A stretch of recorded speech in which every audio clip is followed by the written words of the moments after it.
Welcome back. In this video, I'll introduce you to what are SOAP web services. We'll start with an example.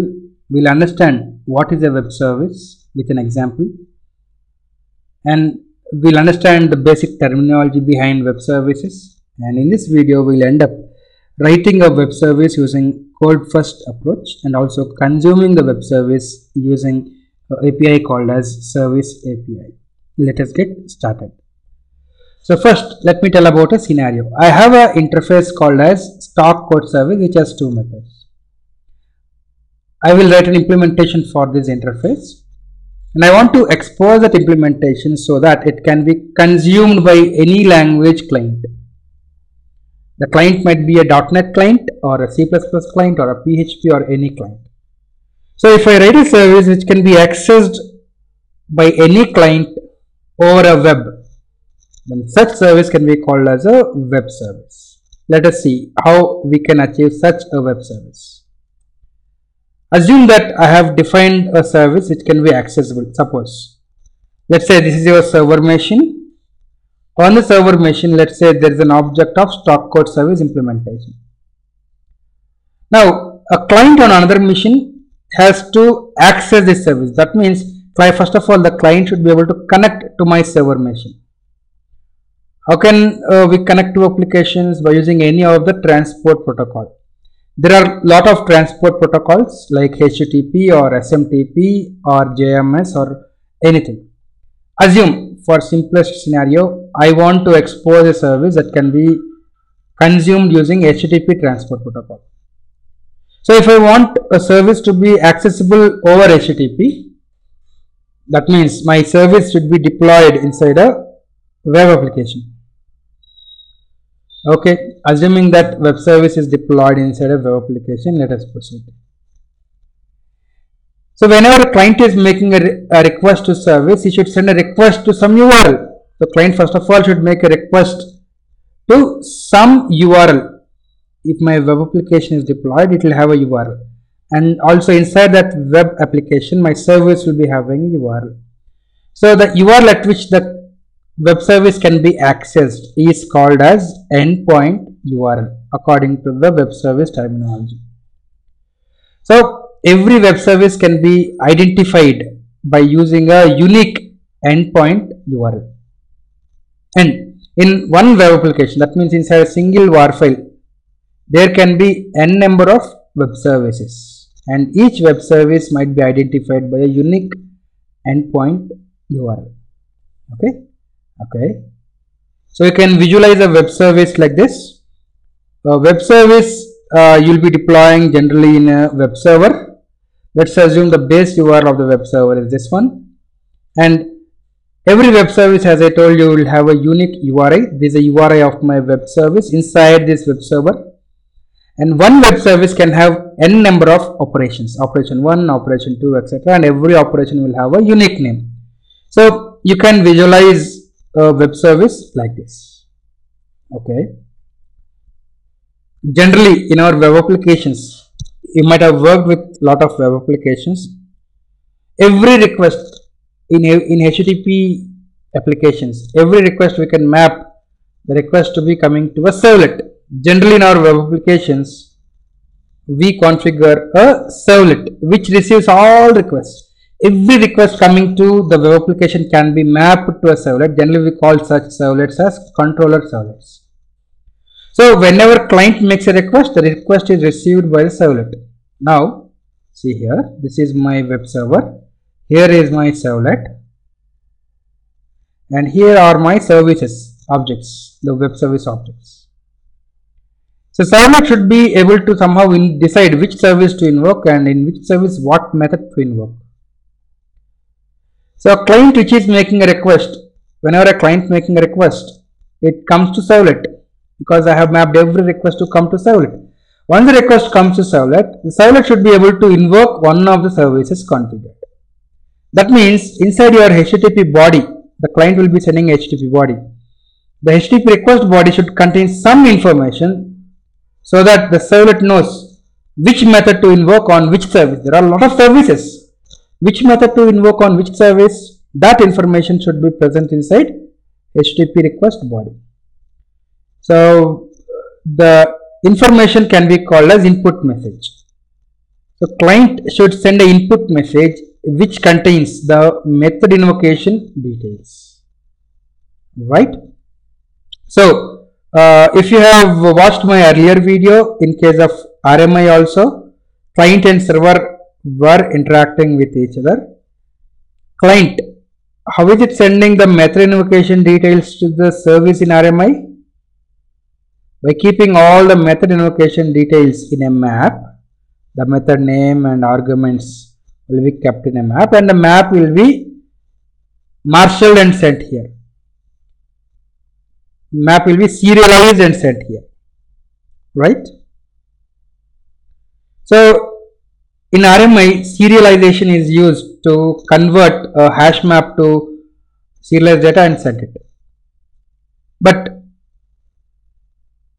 if the data has to be serialized, the client also needs to know Java.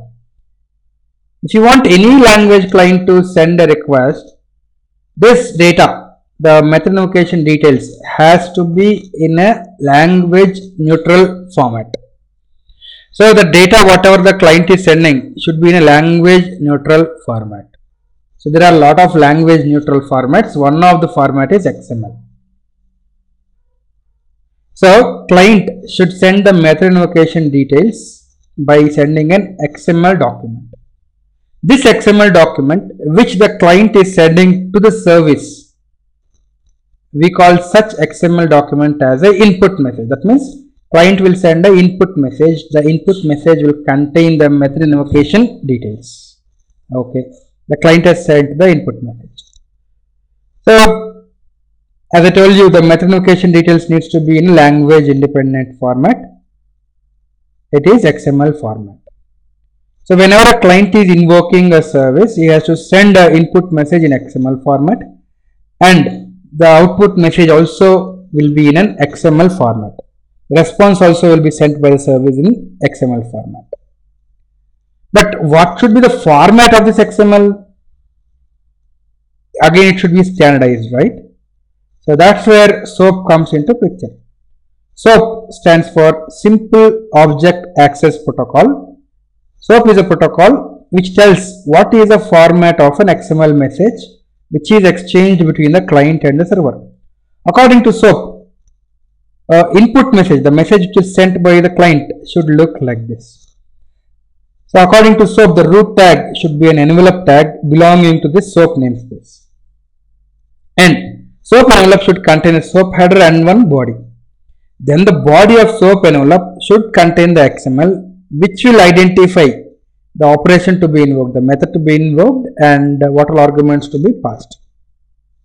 This is how a sample input message will look like in SOAP.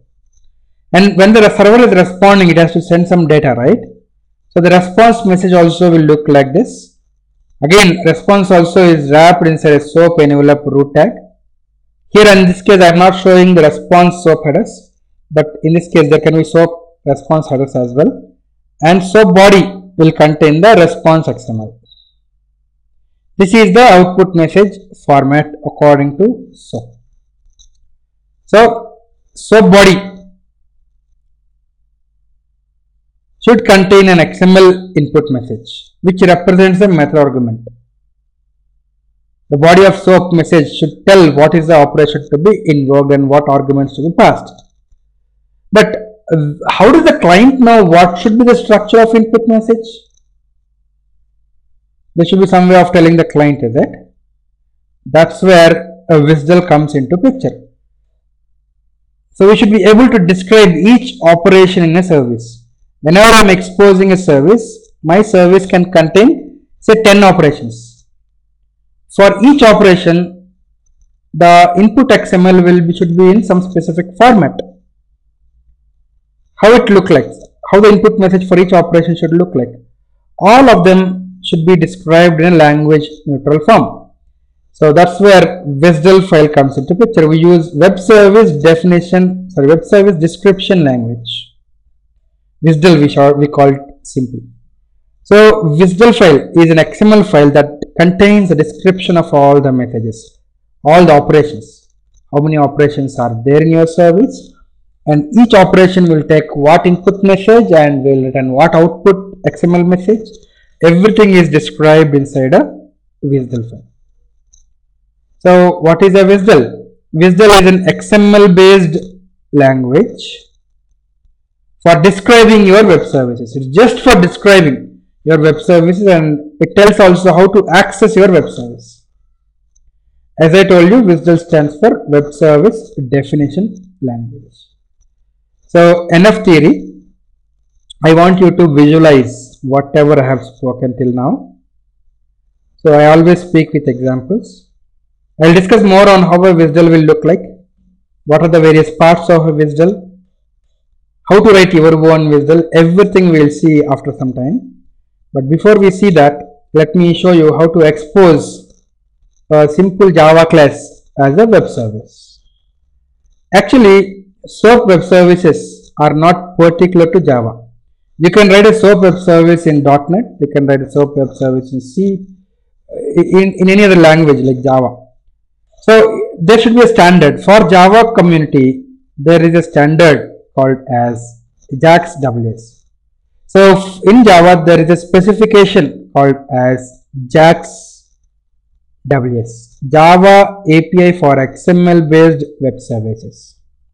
This is a specification to implement web services in Java. For this JAX-WS specification, there are a lot of implementations like Apache CXF, Apache Axis, and a lot more other implementations are also there. But the implementation for this JAX-WS is present in JDK itself. So if you want to expose your Java class as a web service, you can just simply use JDK. In my course, I will discuss all the concepts of web services using JDK, and then I will discuss about CXF as well. Axis is also implementing JAX-WS, but very few people are using JAX-WS using Apache Axis.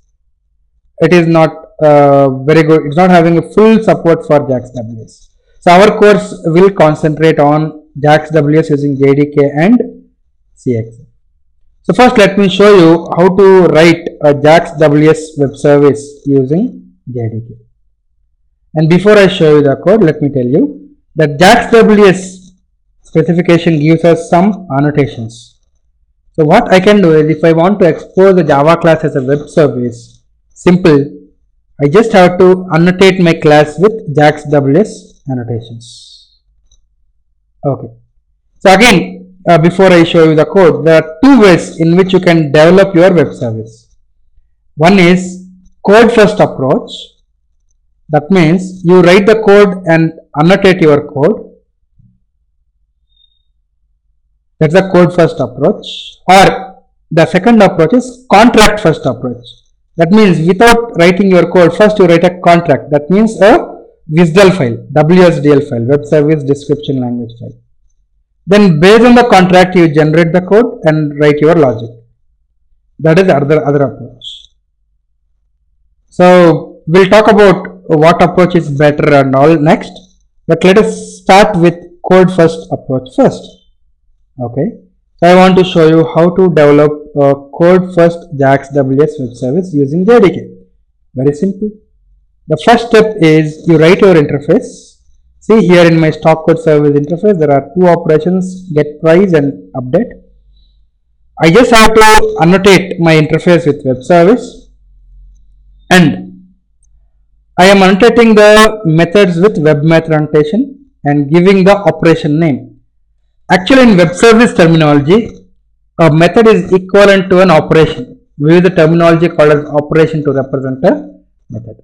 So for this get price method, I want the operation name to be get price. We'll see what is an action later. Forget about this action as of now. Similarly, for update method, I gave the operation name as update. These need not be same as the method names. They can be even different also. But the good practice is to make sure that the operation name and the method name are same. And I am annotating my method arguments with web parameters. That is the first step. Write an interface and annotate it. Then write an implementation. Whenever you are writing an implementation, see here, I am annotating the class again with web service. It is implementing the previous interface, and I am specifying what is the endpoint interface, the interface name, where I have written all the annotations. And now whenever you are implementing, in the implementation you need not again write the web method annotations. Anyway, they are present inside the interface. You need not write. They are not mandatory. Of course you can write, they are not mandatory, not required. So this is the implementation. Now let me show you the same thing in my project. So for every project there will be one solution and one start. See, there is one solution and one start. I will be showing the code in solution. Whenever I ask you to work on the labs, you have to work on the start projects. So first let me show you the solution and explain you all the concepts. So this is my interface which I showed you in my presentation. Same. Every web service will have a name and namespace. Okay. So you will understand what is the importance of namespace shortly. Just understand that here I gave target namespace. You will understand the importance of it shortly.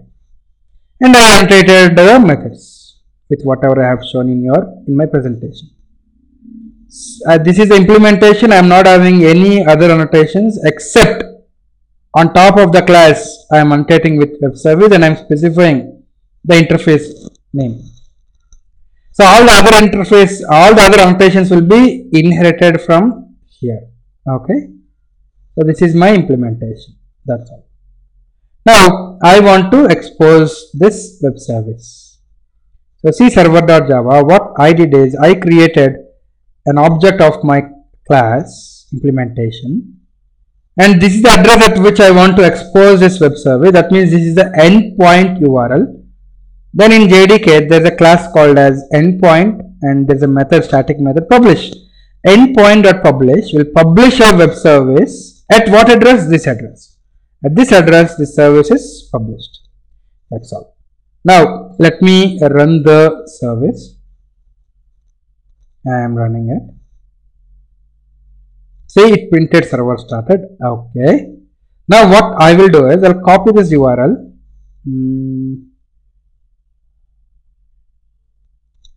Then I'll go to my browser and I'll give a request to question mark WSDL. The URL question mark WSDL. I should be able to see the WSDL file which is automatically generated based on the annotations. So you'll understand what is the structure of this WSDL and all, what is the information present in this WSDL letter slowly. Understand here at the last you are saying this is the endpoint URL at which your web service is published, right? Okay. Now once you see this WSDL, let me explain you about the WSDL slowly one by one. See here, this file is importing another file. Import tag is there.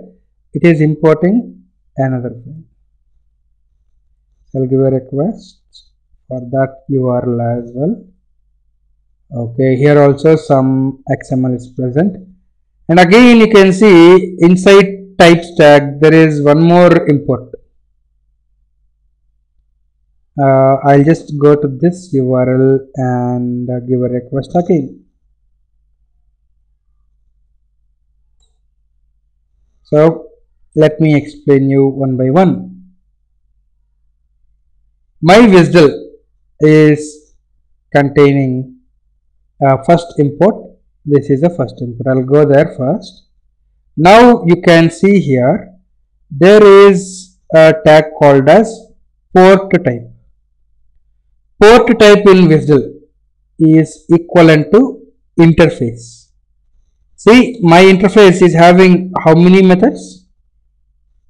Get price and update, 2 methods. My interface name is stockout service. Similarly, here if you see, port type is having 2 operations. One operation name is update and another operation name is get price. And what is the name of this port type? SQ service. From where it came?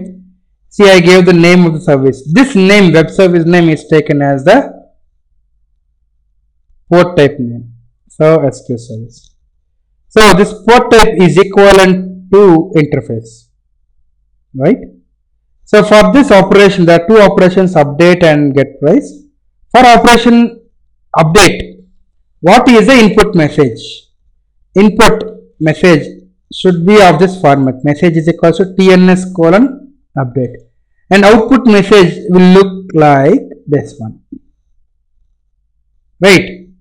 So every operation in this case, you are seeing that there is one input message and output message. So whenever somebody wants to invoke this operation, they have to send this input message, and the output message will be like this. What is this TNS? Let me show you. TNS is nothing but the target namespace. From where did this namespace come from? If you see the code, this is the target namespace. So actually my web service is defined inside a WSDL. WSDL is an XML. So all the tags defined there should belongs to which namespace? This is the target namespace of the web service. So the tags are defined inside this namespace. All the tags used in this XML are defined inside this namespace because the target namespace is this one. Whenever I am using a tag belonging to this target namespace, I will use a prefix called as TNS. So here in this case, the port type has two operations. Let's talk about the first operation, update. The input message is what? TNS colon update. Where is the update tag present? Yes, there is update tag present inside the same document, same target namespace. This update, and this message, update message, is containing one part. One part is nothing but a method argument, similar to a method argument. What is it? It is again TNS colon update. So this update is defined inside the schema. Okay. So see here, this is the schema, TNS colon update. Again, same, this XML also is using same target namespace. Okay. TNS colon update means this is the complex type. It contains symbol and price. So we are saying that the input message should be a complex type. The input message XML should be a complex type of type update which contains symbol and price. Okay. And how does the update response look like? This is an output message. It is update response. Update response is again pointing to TNS namespace. Update response again present in schema. Update response will contain only one element of type boolean. Is my return type boolean for update? Yes, it's of type return boolean. So in port type, it's equivalent to interface. Operations are defined. Each operation is containing here input message. How an input message looks like is described here. How a response message looks like is described here. And for get price, again the input message for get price will look like this, and output message will look like this. So don't worry about the action tag. We'll discuss about what is this NS3 called an action and what is this NS3 namespace later slowly. Okay. So in this we have seen how to define how the port type is defined and how the messages are defined, and here is a schema defined. Schema for all the XMLs which are exchanged. So once you understood about the port type, then the next thing is to understand about the binding. Let me explain you the binding clearly. See, I have a port type. Let's say this is the stock quote service port type. Now actually port type is equivalent to the interface. This is what we are exposing, is it? The operations inside this port type is what we are exposing to the client, right? So whenever I am exposing, I need to somehow tell to the clients how to access this also. So I may want a client to access this service by using various techniques. I want to expose this service to be accessed over HTTP as a transport protocol, and the message protocol is SOAP. The message should follow, the input message should follow the SOAP protocol. Or I want some other clients to access my web service using, say, SMTP as a transport protocol, and SOAP is again the body of this message. SOAP is a message protocol. Or the SOAP specification 1.2 also supports plain XMLs to be exchanged between the client and service. No need to wrap the XML inside a SOAP envelope. So we'll discuss on that SOAP 1.2 also clearly next. But understand that the XMLs can be exchanged as a plain XML instead of wrapping them inside a SOAP envelope. So I may want same port to be accessible over, say, JMS transport protocol and plain XML. Or I want the same port type to be exposed to clients using, say, JMS plus SOAP, combination of transport protocol as JMS and SOAP as a messaging protocol. So there are various alternatives on how I want my port type to be accessible. So SOAP supports you to use any of the transport protocol. We can say that SOAP is transport protocol independent. That means if I am exposing a service, I may make my service to be available over various transports. Okay. So such information also should be described inside the WSDL. So such information which says about the transport protocol to be used to access the service and the message protocol to be used to access the service, this combination we call as a binding, SOAP binding.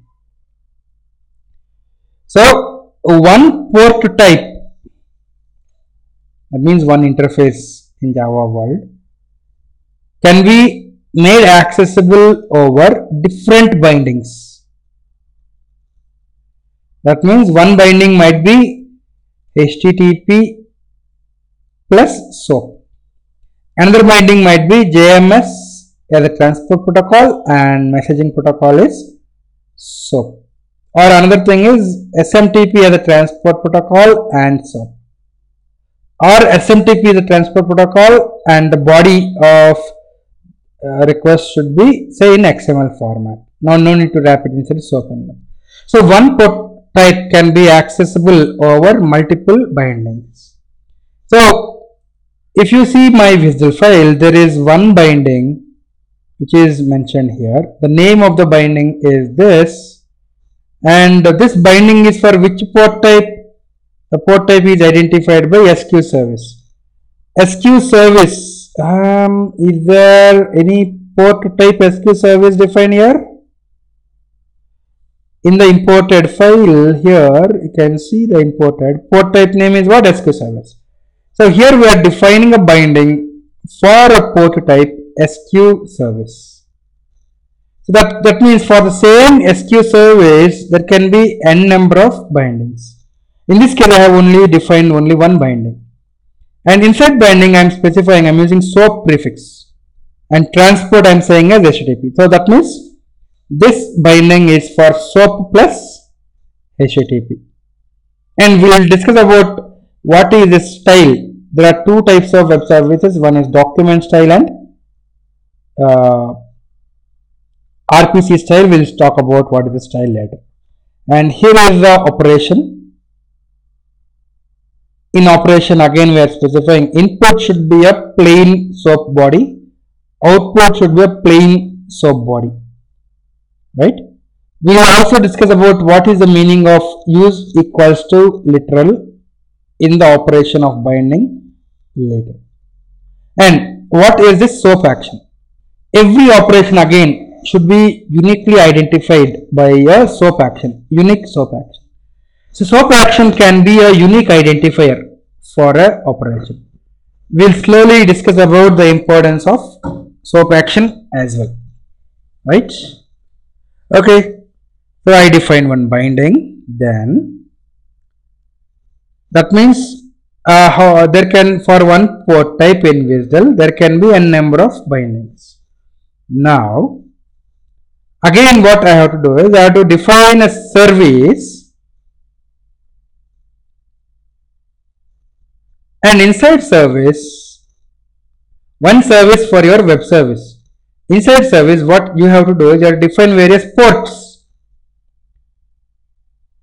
Port 1, port 2, port 3. Like that, one service can have multiple ports, and each port will have a mapping to a binding. So one service is, we say that one service is exposed over multiple ports. One port exposes a service using a binding. So one service can have multiple ports. Port is nothing but something which says about how to access your port type by using what binding.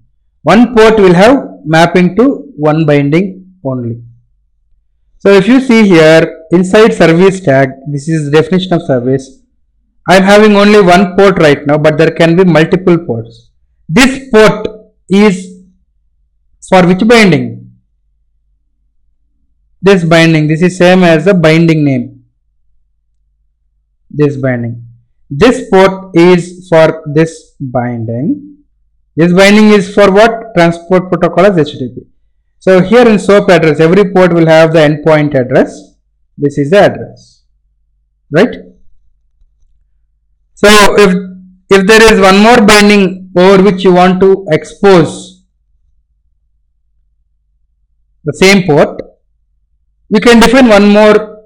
Sorry, if you want to expose same port type using one more binding, then you have to define a port here inside service. So port gives us information about what is a transport protocol. Sorry, what is a binding using which you can access the service. Okay. So to summarize, one WSDL file can contain how many port types? Port type is equivalent to interface. In one WSDL file, actually we can describe more than one interface. So one WSDL can have one WSDL can have many port types. In one WSDL I can describe n number of interfaces. That means port types. Okay. One port type can be exposed over multiple bindings, is it? One port type can have multiple bindings. Binding is nothing but it says about what is the transport protocol using which a client can access my service, and also what is the message protocol. So one port type can be exposed over multiple bindings, and for each binding there will be one port.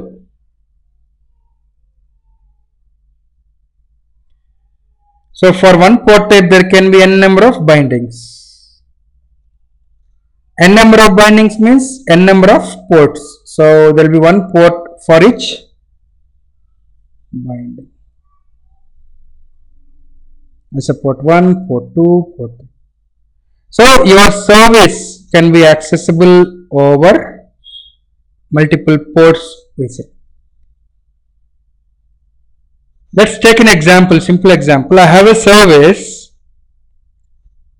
I want this service to be accessible over HTTP protocol, but at two different endpoint URLs. Let's assume for all the India customers, let's say they have to hit a different HTTP URL. So what I can do, I can configure a port for India customers which points to a web server in India. For other country customers, I might define one port where it points to a different URL. So the client can choose how he wants to access, through which port he wants to access the web service. It's up to the client. Okay. So that's the description present inside the WSDL file. Now, I have written the server and the server is started. Let me show you how to access the service by using a service API. So here, first I want to access some web service. First of all, I need to prepare a URL pointing to the WSDL. This is the URL for the WSDL. Okay. Then inside the WSDL, I need to identify which service I need to access. See how many services are there? There is only one service in this case. But one WSDL file can describe more than one service also.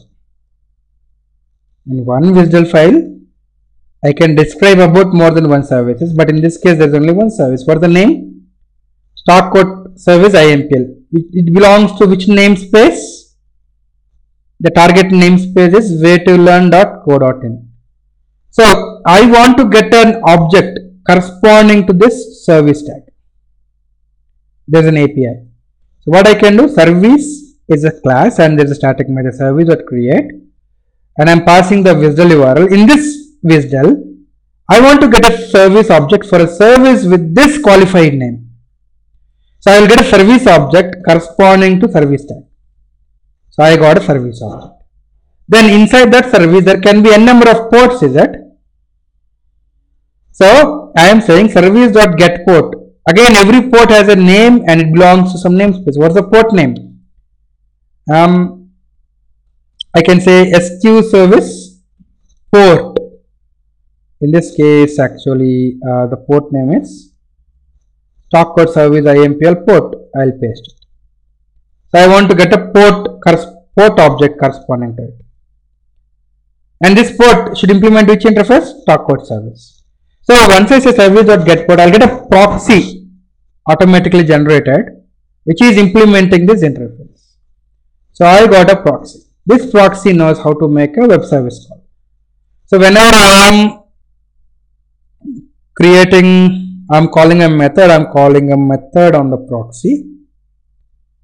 This method call on the proxy will take care of making a HTTP request to the endpoint URL, and inside the body of HTTP post request, it will send the SOAP envelope corresponding to the method invocation.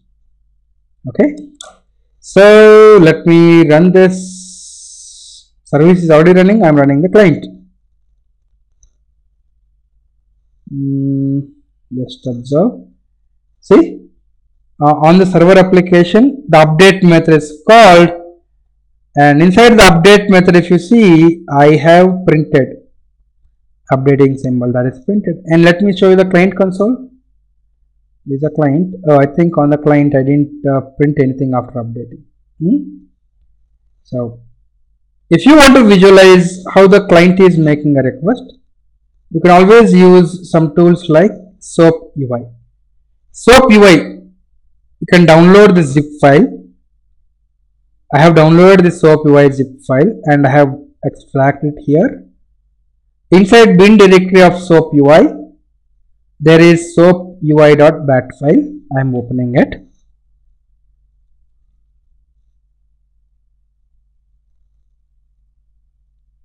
Let it open. Okay. So what I have to do in SOAP UI is I'll right click on this project and say SOAP UI project. I have to give the WSDL. Where is the WSDL URL? This is the WSDL URL. Copy, paste, copy. I have to give the WSDL URL here and say OK. So SOAP UI will create a project where it will automatically read the WSDL file, it will identify what all operations present inside the WSDL. So see here, update is there. If I double click on this, it will show me how a sample SOAP envelope will look like for update operation. So it's SQS:update. SQS belongs to which namespace? Wait till learn.co.in/SQS. So is it the input message according to my WSDL? Let me show you. For this port type SQ service, the update operation, what is the message? TNS:update. This is a message. It contains a path. It is TNS:update. It is defined in the schema which contains symbol and price. Is it the same thing? Yes. Symbol, I say some company say HP and the price is say 123. Run. So this is a response. My update method is actually returning boolean, is that? So I made to return true by default. Okay. So it invoked update method. Even you can see update method is called on the console. Okay. Now I will invoke get price and pass the symbol as HP. Send. So whenever I click, it is sending a HTTP request, and inside the HTTP request post body, it is sending this SOAP envelope. If you see the raw XML, it will show you in raw. It is showing you clearly what is the request made, post to which URL. This is the endpoint URL, right? And you can see the SOAP action here. Did you observe that SOAP action is there for your port type? See, every operation has a SOAP action. What is it? Update action. For update, it is update action. For get price, it is get price action. So SOAP action is a transport specific header. So a post request is made to this URL with this headers, and the body is nothing but the SOAP envelope. As a response, we are getting the SOAP envelope as a response. Okay. So now you understood how to access a SOAP service. Okay. So what you have to do right now to practice is to open the lab instructions, and the lab instruction for code first using JDK. Go through this documentation, go through all these steps. It shows you how to create a code first web service and how to access the service using the service API. Go ahead and complete this. I have given you a brief discussion on WSDL. We'll have a great discussion on WSDL again in my next video. So this is just a video which introduced you to what is a web service and how to expose a simple web service using JDK. We'll meet in next video and we'll discuss the next topics. See you in next video.